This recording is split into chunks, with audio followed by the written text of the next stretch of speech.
Chapter 1: The Omen's Arrival. In the quaint village of Blythburgh, nestled in the heart of the Suffolk countryside, the air was thick with the scent of salt from the nearby North Sea. The villagers went about their daily routines, largely unchanged for generations, with a rhythm as predictable as the tides. But as the sun dipped below the horizon one fateful evening, an unsettling chill crept through the cobblestone streets, seeping into the bones of every man, woman, and child. Whispers of an ancient legend began to stir once more, a tale passed down through the ages that spoke of a harbinger of doom, a spectral hound with fur as black as the night and eyes that glowed like burning coals. The Black Shuck, they called it, and to see it was to witness an omen of death. The night was moonless, the darkness almost palpable, as a thick fog rolled in from the sea, blanketing the village in a ghostly shroud. It was then that the first howl pierced the silence, a sound so mournful and deep that it seemed to resonate from the very earth itself. Dogs throughout the village began to bark and whine, cowering beneath their masters' beds. At the local inn, a gathering of patrons sat huddled around the fireplace, their voices low as they shared tales to ward off the creeping dread. The innkeeper, a stout man named Thomas, tried to maintain a jovial atmosphere, but even his laughter sounded hollow against the backdrop of the unsettling howl that echoed once more, closer this time. Suddenly, the heavy wooden door of the inn burst open with a gust of wind that snuffed out the candles and sent embers dancing into the air. A shadow loomed in the doorway, large and imposing. The villagers turned, their hearts pounding in their chests, but it was only Old Man Winters, the shepherd, his face ashen and eyes wide with fear. "It's here," he gasped, his voice barely a whisper. "The Black Shuck. I saw it with me own eyes on the moors. It's come for us, just like the legend says." A collective shiver ran through the room as the door swung shut with a resounding thud. The innkeeper quickly moved to relight the candles, his hands trembling. The patrons exchanged uneasy glances, the warmth of the fire doing little to ease the cold dread that had settled in their hearts. As the night wore on, the howl of the Black Shuck seemed to circle the village, a predator stalking its prey. No one dared to venture outside, and prayers were whispered fervently for protection against the dark omen that had visited their once peaceful home. The legend of the Black Shuck was no longer just a story to frighten children. It was real, and it was here. And as the first chapter of this tale closed, the villagers of Blythburgh were left to wonder who among them would be the omen's grim target, and whether the dawn would bring salvation or confirm their darkest fears. Chapter 2: The Church's Curse. As the first light of dawn crept over the horizon, the villagers of Blythburgh hesitated to emerge from their homes. The night had been long and fraught with terror, punctuated by the haunting cries of the Black Shuck that seemed to reverberate through the very walls of their cottages. Yet, with the rising sun came a fragile sense of hope. Perhaps the creature had departed as mysteriously as it had arrived. The village was eerily silent, save for the distant call of a lone crow perched atop the weathered steeple of the Holy Trinity Church. The church stood as a sentinel at the edge of the village, its ancient stones bearing witness to centuries of whispered prayers and fervent pleas for divine intervention.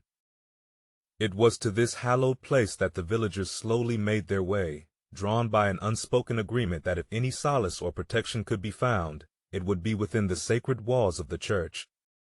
The heavy oak doors, normally inviting, now seemed to guard the threshold to another world, one untouched by the malevolent forces that lurked outside.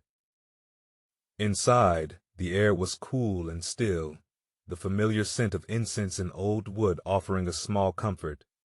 The villagers filled the pews, their faces etched with worry and exhaustion. Father Ainsworth, the village priest, stood before them, his own countenance betraying the unease that gripped his heart. "My children," he began, his voice echoing off the stone walls, "we have been visited by a darkness that seeks to shake the very foundation of our faith. The Black Shuck is more than a legend, it is a manifestation of a curse that has befallen our church." Murmurs of confusion and fear rippled through the congregation. The priest raised his hands to quiet them, his eyes somber. Long ago, he continued, a great sin was committed within these walls. A traveler seeking refuge was turned away, for he bore the mark of the plague. In his dying breath, he cursed this church and all who would seek its sanctuary. It is said that his vengeful spirit took the form of the black Shuck, a beast that would return to claim the souls of those who denied him mercy. The villagers exchanged glances, the weight of the revelation settling upon them like a shroud. The curse of the church was a secret long buried, one that few remembered and even fewer spoke of. Father Ainsworth's voice grew more urgent. We must lift this curse, for the sake of all our souls. We must offer penance and seek forgiveness for the sins of our forebears. Only then can we hope to banish the black Shuck and restore peace to our village.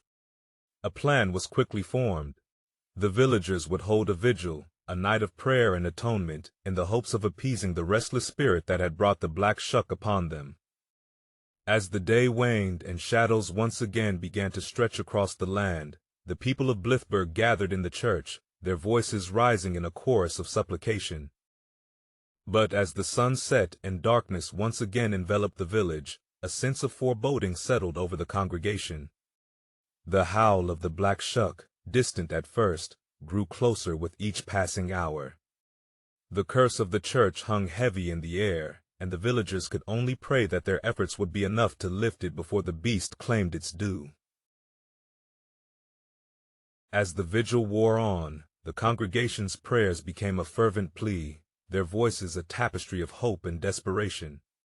The howl of the black Shuck, once a harbinger of doom, now seemed to waver, as if in doubt. The church, bathed in candlelight, became a beacon against the encroaching darkness. Outside, the night was alive with the restless spirit of the traveler, his curse echoing through the moors and the very stones of the church. Yet, within those sacred walls, something miraculous began to unfold. A warmth spread through the hearts of the villagers, a shared strength that fortified their resolve. As the clock tower chimed the midnight hour, a silence fell. The howling ceased, and the oppressive weight of the curse lifted like mist at the break of dawn. A collective breath was held, and then, as if by divine grace, the doors of the church swung open. There, in the threshold, stood not the fearsome black Shuck, but the spectral figure of the traveler, his eyes no longer filled with vengeance, but with a sorrowful peace. He looked upon the villagers, his gaze passing over each face, and in that moment, the centuries of fear and superstition melted away. The spirit nodded, a gesture of forgiveness, and with a final whisper of the wind, he vanished, leaving behind a village united by their ordeal and strengthened by their newfound compassion. As the first light of dawn painted the sky with hues of gold and pink, the villagers emerged from the church, their eyes bright with tears of relief. The curse was broken, the legend of the black Shuck laid to rest. Blythburgh would remember this night, not as one of terror, but as redemption's dawn, when the power of unity and repentance triumphed over the shadows of the past.